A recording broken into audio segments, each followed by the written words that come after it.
Well, I am now another year older. Happy birthday to me. And to celebrate or console myself, depending which way you look at it, I am going shopping and I am buying books.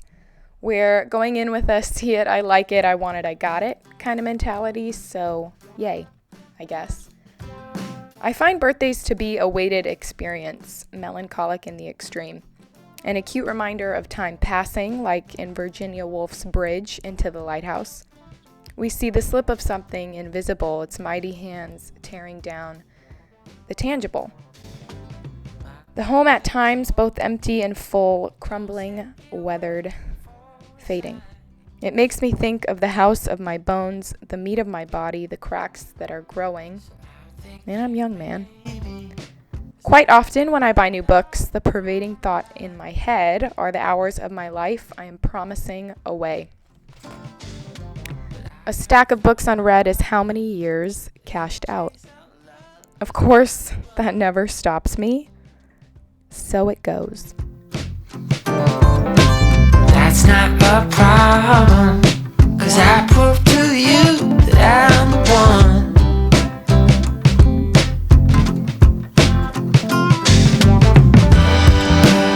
'Cause I love you more than words can say. Yeah, baby, in each and every way. There is nothing I can do to take this love, draw it back to you. This love of mine, this love of mine. Come sing with me now, baby. Ooh, ooh, ooh, ooh, ooh, ooh, ooh. This love of mine. Smile you keep hiding. I think I'm doing good so far.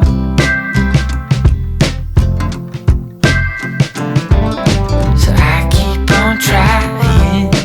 I just wanna be where you are.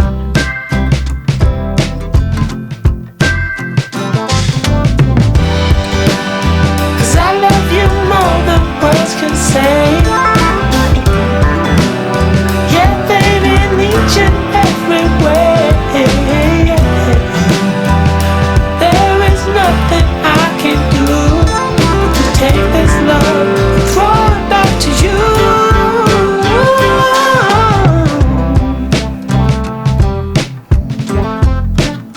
This love of mine. This love of mine. This love of mine. Come, baby. Ooh, ooh, ooh, ooh. Ooh, ooh, ooh, ooh. This love of mine. Ooh, ooh, ooh, ooh.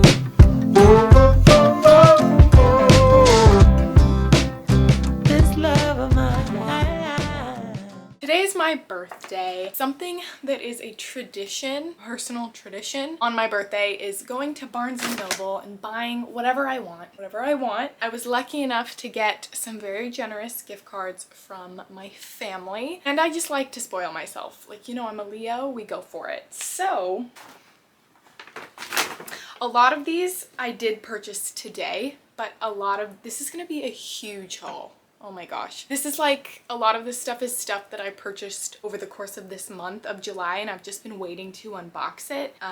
So yeah, you'll see a lot from Barnes & Noble and then a decent amount from Amazon. So I'm intending on this very large group of books to be my TBR for the rest of this year. So for the second half of this year, but you know, we'll see what happens. I'm gonna try to be quick with each of the books. Oh my gosh. So yeah, so we'll start with stuff that I got from Barnes & Noble. This is literally literally in no order. I'm just going to start pulling them out of the bag. So we have The Parable of the Sower by Octavia E. Butler. I am really interested in science fiction. I really like what I've read of science fiction, specifically science fiction that leans literary, so you know what I mean? Yeah, I really like what I've read of science fiction, so I really want to get more into it. I'm planning on doing a video or reading a large group of sci-fi books in December, because I feel like that's a good month for like sci-fi fantasy. So Parable of the Sower, listen to this. When global climate change and economic crisis leads to social chaos in the early 2020s, California becomes full of dangers, water shortages, masses of vagabonds, and then there's a girl who's like living behind walls and she has like hyper empathy, which just totally gets my attention. But this is like a modern classic of the sci-fi genre, and I just think it's really funny that it's all about like the fall of civilization, or like the fall of society in the beginning of 2020. Sounds interesting. It's the start of a trilogy or a series, so I'm excited about that. And then we have Fight Club by Chuck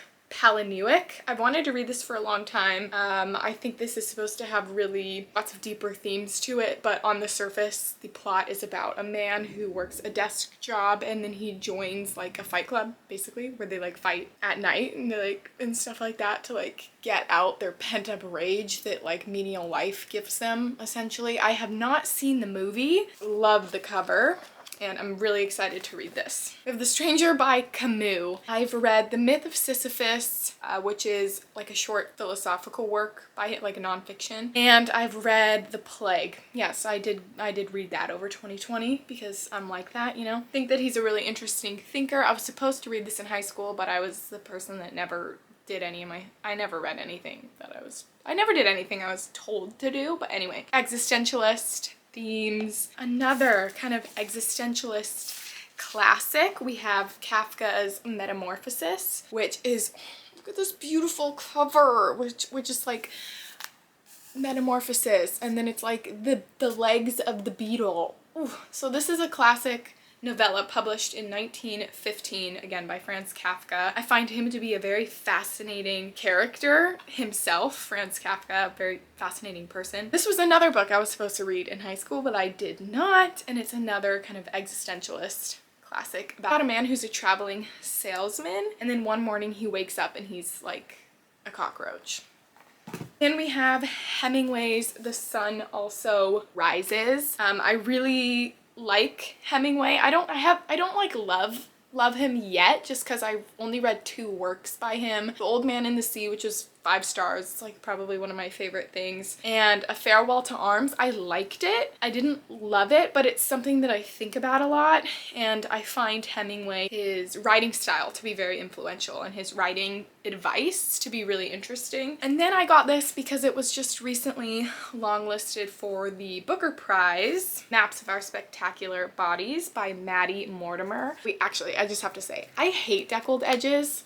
Love French flaps. Hate deckled edges. Don't like it. And this is about a woman who is a wife and a mother. It's about her dealing with illness and cancer, I believe, kind of going back, looking at all the different people that have come in and out of her life and shaped and influenced her as a person. Wow, that was hard to say. Some more science fiction. We have The Hitchhiker's Guide to the Galaxy by Douglas Adams, which is a classic. I just haven't read it yet. Really want to. I'm really excited about it. A YouTuber who's really caught my attention recently and really sparked my interest more so in science fiction is Words in Time. I'll link that channel down below. But I really like his videos. He makes me want to read all the science fiction. So a lot of these books I picked up kind of by his influence. And then my favorite, or one of my top favorite writers of all time, we have Kurt Vonnegut's The Sirens of Titan. I just didn't yet own this by him and I really wanted to, but this is supposed to be, or what I've heard online is that it's his most science fiction of all of his works. He's like a literary science fiction writer, I would say. Apparently it's supposed to be the most science fiction. I can never explain Vonnegut's plots because they're just so outlandish, and then like you get the point when you read it. This is supposed to be a romp through space, time, and morality. Richest, most depraved man on earth, Malachi Constant, is offered a chance to take a space journey to distant worlds with a beautiful woman at his side. Of course, there's a catch to the invitation and a prophetic vision about the purpose of human life that only Vonnegut has the courage to tell. literally slap me in the face, sign me up. Sounds so freaking good. And then we have here Siddhartha by Herman Hesse. These are the new like Barnes and Noble classic editions. Anyway, comparing this mentally in my brain to like Paulo Coelho's The Alchemist, but like this is supposed to be a million times better written, more literary, just better in general. Cause like, no thank you to The Alchemist. Love you, support you if it's your favorite. I'm so happy for you. It just wasn't not it. You know what I mean? And then this I just found randomly walking around and it totally had my attention and I needed it. And I love it when I find books like that. It's like the energy is just pulling my energy. You know what I'm saying? It's like shouting to me in a language and at a tone and a frequency that only I can hear. And it's saying, Mackenzie, I'm for you. You're gonna love me. I'm gonna give you something and this is gonna be a great relationship. That's what I got from this. This is Karen Armstrong's A Short History of Myth. So I'm just gonna read you the blurb on the back because that's what totally sold me and I've never heard of this before. So as long as we have been human, we have been myth makers. In A Short History of Myth, Karen Armstrong holds up the mirror of mythology to show us the history of ourselves and embarks on a journey that begins at a Neanderthal gravesite and ends buried in the heart of the modern novel. Surprising, powerful, and profound, A Short History of Myth examines the world's most ancient art form, the making and telling of stories, and why we still need it.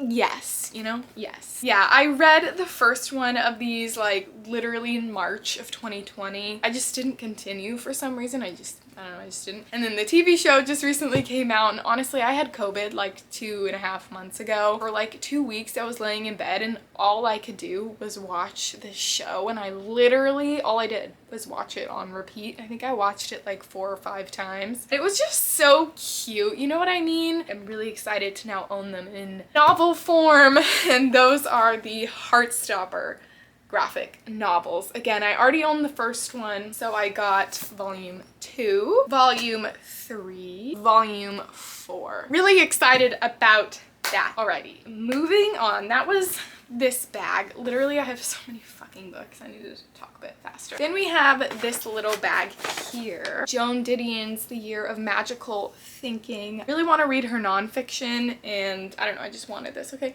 So I don't exactly know what this one is about because all of her nonfiction writings, the plots of the collected works blur together for me. Then I got Verity by Colleen Hoover. So I read Colleen Hoover when I was in high school. I read like 5 of her books and I liked them. Some of them I really loved and some of them were like literally still are like the worst books I've ever read. And now she's blown up on TikTok. So I'm just like really curious to see what her new novels are about. So yeah, I got Verity because this seems to be the most popular. And then here's my other Herman Hesse. We have Steppenwolf. I don't know. It's a blend of Eastern mysticism and Western culture. It's his best known and most autobiographical work. Okay. Harry Haller is a sad and lonely figure, a reclusive intellectual for whom life holds no joy. He struggles to reconcile the wild primeval wolf and the rational man within himself without surrendering to the bourgeois values he despises. Those themes are themes like the animal within the human and the socialized human. I talked about that in my Robin Hobb Assassin's Apprentice vlog. It's a topic that literally I think about all the time, so I'm really excited to read that. And then this was another one that just was like calling to me on the shelves and I needed it. I love reading nonfiction nature writing. I find it to be so peaceful and meditative and really calming and it helps my anxiety a lot and it's really interesting. So I got Barry Lopez Arctic Dreams, apparently a National Book Award winner. Fantastic. And this is about the landscape of the Arctic and the animals and the wildlife that live there and how they survive. I just felt like I needed to read it. I love watching nature documentaries. I watch them all the time. Again, I love reading nature nonfiction, so excited about that. Next. Okay, this is gonna be easy because these are all, so I bought these earlier in the month, but these are all by the same author. And I've never read this author before. I do this all the time and sometimes I really regret it, but never read this author before and I just decided to ball out and buy 4 of his books. Because people online like him, okay? I got 4 Riley Sager books 4. We just had Summerween. Everyone talks about Riley Sager, and I'm like, what's up, man? What's up? And I never read this genre, mystery thriller, so I'm just interested. This could really bite me in the butt, and I could really hate these, but like, we're going for it. So I got Final Girls, which is about a girl who's a final girl and she has anxiety, and someone's coming back to try to kill her, I think. I don't know. And then The Last Time I Lied, which is set in a summer camp, like a cabin. It's about a woman something happened in her childhood and she goes back to this summer camp and shit happens. I don't know. Lock Every Door. I totally know the twist in this book because I accidentally got spoiled for it in a video I was watching, so I'm still excited to read it. I'm not going to tell you the twist, don't worry about it, but this is about a girl who goes and stays in like a really fancy apartment building. Just think Only Murders in the Building. You know what I'm saying? That fancy apartment building, she gets to go stay there and she's like, what's up? I don't know what's up. You'll have to read to find out. Home Before Dark, which is about a haunted house. And this is compared to The Haunting of Hill House a lot. I doubt it's gonna be as like literary as The Haunting of Hill House. I just recently read that. It's a haunted house, you know? It's a haunted house. More freaking books. I bought these because I was having a bad day earlier in the month, okay? So this one is, I guess, a new publication. It's called Hurricane Girl, and it's by Marcy Dermansky, and it has a beautiful cover. This is supposed to be about a woman she feels like her life is shitty. It's a catastrophe. Shit happens. She moves across country, buys a house, and then the house like gets destroyed by like a storm. Life's bothering her, basically. And she's depressed, I think.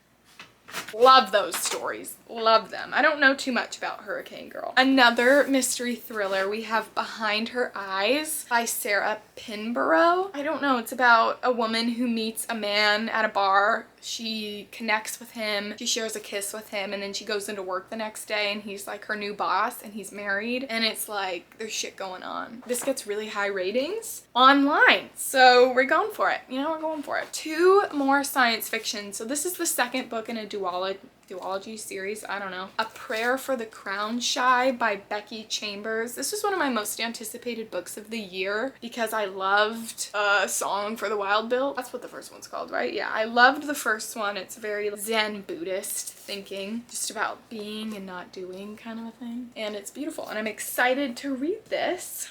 And then I have another science fiction, which this was totally, I would not have heard of this or picked this up if it weren't for that Words in Time YouTube channel I previously mentioned. But this is Ubik by Philip K. Dick. I'm not even gonna try to summarize this. It's science fiction. There's stuff going on. I've got a lot of books to get through, so this is all you're getting.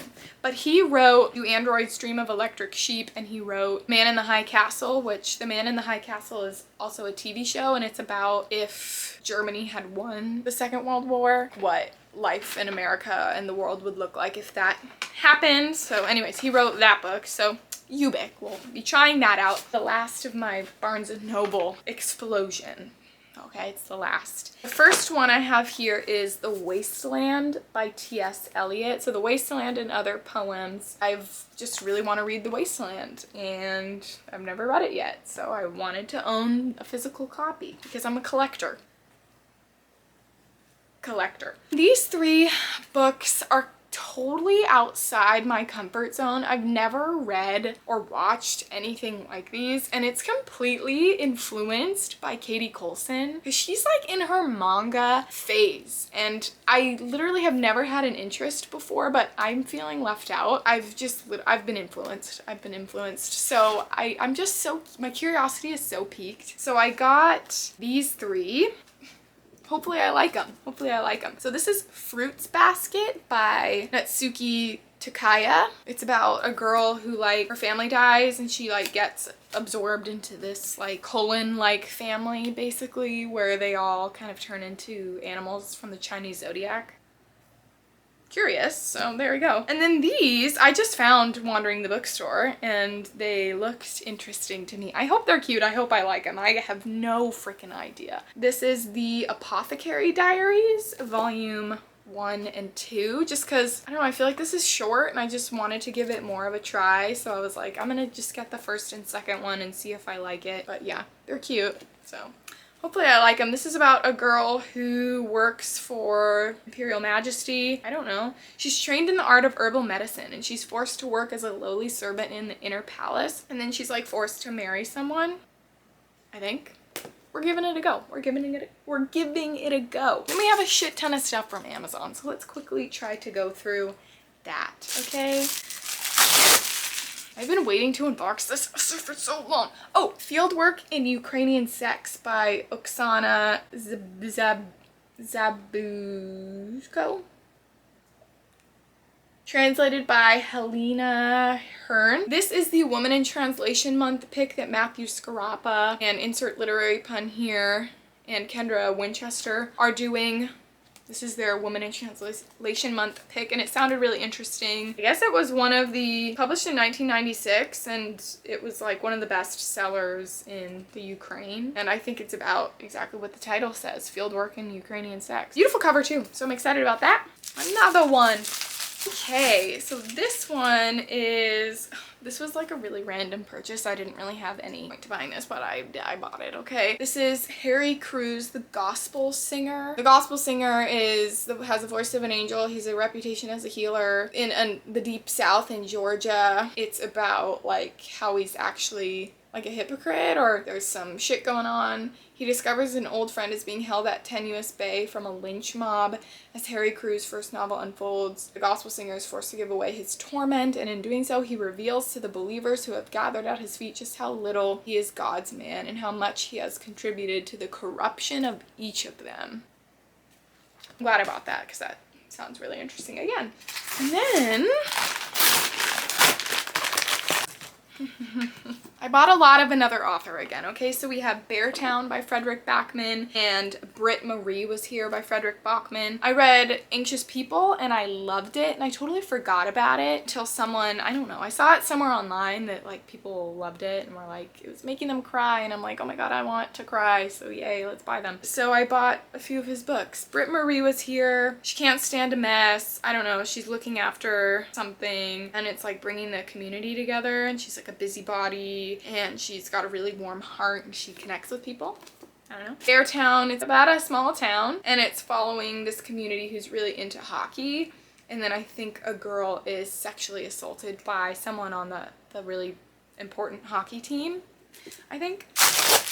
Ooh, okay, so this is another Booker Prize long-listed book. We have The Trees by Percival Everett, which is like a crime novel. A pair of detectives from the Mississippi Bureau of Investigation arrive in Mississippi to investigate a series of brutal murders. Murders connect with previous murders, the history of lynching, I believe, that takes direct aim at racism and police violence, a devastating critique of white supremacy, and confronts the painful legacy of lynching in the United States.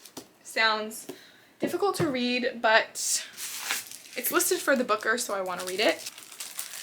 I literally bought so many books. What is wrong with me? Oh my gosh. Another one, because of Words in Time, is Arthur C. Clarke's Childhood End, which has the literal worst cover ever. There's overlords that appear over every city. They're superior to humankind because they're benevolent at first, and then I guess they're not. Is it the end of civilization or not? Dun dun dun, I don't know. Science fiction. Literally go get a snack because there's definitely more. There's definitely more. This is Raymond Chandler's The Big Sleep. Big Sleep was published in 1939. Dying millionaire hires Philip Marlowe to handle the blackmailer of one of his two troublesome daughters. Marlowe finds himself involved. More than extortion, kidnapping, pornography, seduction, and murder are just a few of the complications he gets caught up in. More! Give me more. Give me more. No, please stop. I don't need any more. Oh, I'm really excited about all of these. I bought these for a video that I want to do in August for like a collection of books that I just really want to read. So these four here, we have The Memoirs of Hadrian by Marguerite Yourcenar, which is translated from the French, and this is a novel about the Emperor Hadrian, his boyhood, growing up, and and all that stuff, just about his life. And then Doris Lessing's The Fifth Child, which reminds me of similar, I think, themes to Steppenwolf, like the animal within the human and the socialized human. But this is about a child who is monstrous in appearance, insatiably hungry, abnormally strong, demanding, and brutal. So it's about this like crazy child, you know? I read The Golden Notebook by Doris Lessing, and it was like literally one of the most phenomenal things I've ever read. Probably the most difficult book that I've read, most challenging for me intellectually. I'm excited to read The Fifth Child. And then we have, this is another one of my favorite authors of all time, Clarice Lispector, and this is The Passion According to G.H., which is also translated a Rio sculptress. She goes into her maid's room and sees a cockroach die, and the sight of the dying insect provokes a mystical crisis.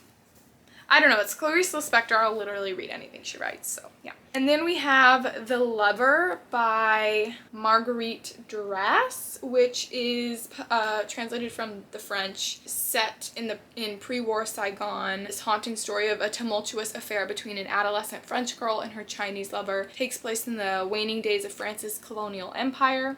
Then we have more, okay? We have more.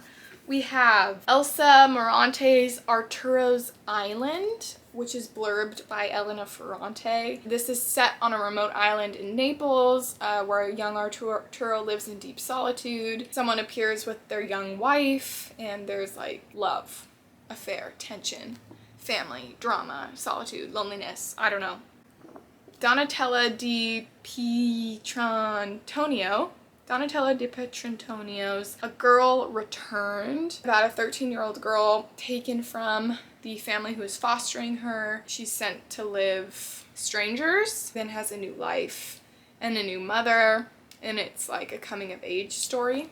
And this is translated from the Italian. And then we got George Bataille's The Story of the Eye. I know that this is supposed to be about like the base of humanity, and this is like supposed to be all about like sex and eroticism. There's an essay from Susan Sontag in here, and I don't know, I've just always wanted to read it. I feel like it's going to be really interesting and be something to really think about. The depths of human nature and animalistic instincts and I don't know, different darker things that we're drawn to, or like how we impulsively act. I actually don't know. I haven't read it yet. 3 more boxes. So this is another Booker longlisted book, and that is Night Crawling by Layla Motley, which is about a young girl who has to take care of her brother and another young boy that lives near them. She starts doing sex work, and then the police take her in, and it's all about police brutality, and then she's asked to speak out against them, and she's like debating it. Night Crawling, excited to read that. Honestly, the range in this haul is insane. But like, that's very representative of me as a reader. I literally, if I like hear something, I'm like, that sounds interesting, I'm gonna go for it. I'm always curious, you know? Oh, and then this is the other Frederick Backman. I got A Man Called Uwe, which is about like a curmudgeon-y old man who doesn't like people.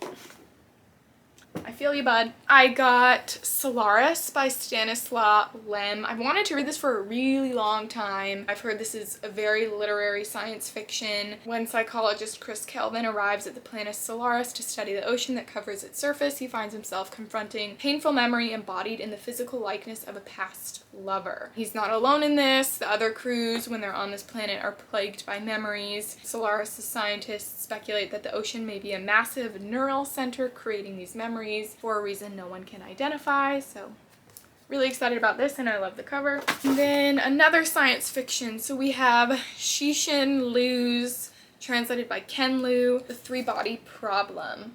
And this is the start to a like high sci-fi trilogy. I don't remember why exactly this was drawing me, but I don't even know what this is about, okay? I don't even know what this is about. It's just high science fiction, translated. People really like it, and I just wanted to give it a try. Last box, people. I'm honestly impressed with myself how fast I've gone through these, because I swear there's like 100 books here. I could talk about these for a long freaking time, but I didn't. Oh my gosh, did I scrape my book? There are so many books in this box. This is the last. So I got another Colleen Hoover book. I got reminders of him, and again, for same reasons I bought Verity. I'm just curious. I'm just freaking curious. I'm like, what's the hype, man? What's the hype? And then similar vibe, I got 3 more adult romances, and they're all by, again, the same author that I've never read before, and that is Emily Henry. So I got Book Lovers, which is like enemies to lovers, about publishing people in like a small town. People We Meet on Vacation, which I think is a retelling of When Harry Met Sally. And then Beach Read, which I think was the first one that came out, like the first one of the 3 of these that have come out. 2 writers who were rivals in college in creative writing class, and then they fall in love on at like a beach place. I don't know. Last but not least, I got these 2 books because I feel like these are library builders. I'm always trying to build my library. I'm a collector, okay? I just like knowing that these people, like the thoughts and these people's minds and wisdom and words exist for me to go to and grab whenever it feels so inclined. I recognize it's a very privileged thing to say. I'm grateful. I just love books, you know? So Jorge Luis Borges, The Collected Fictions, translated by Andrew Hurley, which I think this is like his complete works. I've actually never read Borges, and I feel like that's a crime. And everyone says you need to read Borges. It's like akin to the necessity of reading the Odyssey and the Iliad. Maybe not that extreme, but that's how I feel, okay? That's how I feel. So, Borges. And then last but not least, who knows when I will get to this in my life, but I'm so excited that I own this. This is The History of the Decline and Fall of the Roman Empire, abridged edition. I was not about to buy all, what is it, like 6 volumes, by Edward Gibbon. It's exactly what it says. It's the history of the decline and fall of the Roman Empire, and that period in history when it like goes from the Roman Empire to like the Dark Ages is probably the most intriguing period in history for me. And I find specifically with the Roman period and Roman history and how that ties to like biblical history and biblical philosophy is really fascinating to me. I was raised Catholic, so I don't know, it just fascinates me, and I feel like religion of all kinds, it makes real life feel like a fantasy novel sometimes. Do you know what I'm saying? It's like mysteries of life, the mysteries of society, and what we base our morality on, and what we ascribe meaning to literally anything from. And I just feel like that point in history is so interesting, and then specifically the Roman Empire and all the different emperors at the time. It kind of led up to events and things like that. I just find it really fascinating. So, History of the Decline and Fall of the Roman Empire. I don't know if I just made sense there, but that is my book haul. You can't see it all, but like, I'm gonna show you. Is the aftermath. That's just one side. It's not okay. There you go. I'm so excited to read these books. I feel so grateful to my family for giving me gift cards. I'm grateful to myself for spoiling myself, and I hope to get to the majority of these actually before the end of the year. And I have videos that I would really like to make, including a lot of these books. The ones that I'm most nervous about are definitely these, because this is so out of left field for me. I don't even know, man. I just like felt like I don't know. I don't fucking know, okay? So anyways, happy birthday to me. I'm gonna eat a bunch of sushi because I love sushi. I'm gonna read something.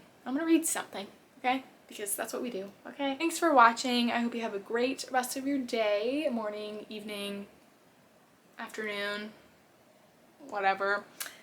Enjoy, okay? Thanks for watching. Bye.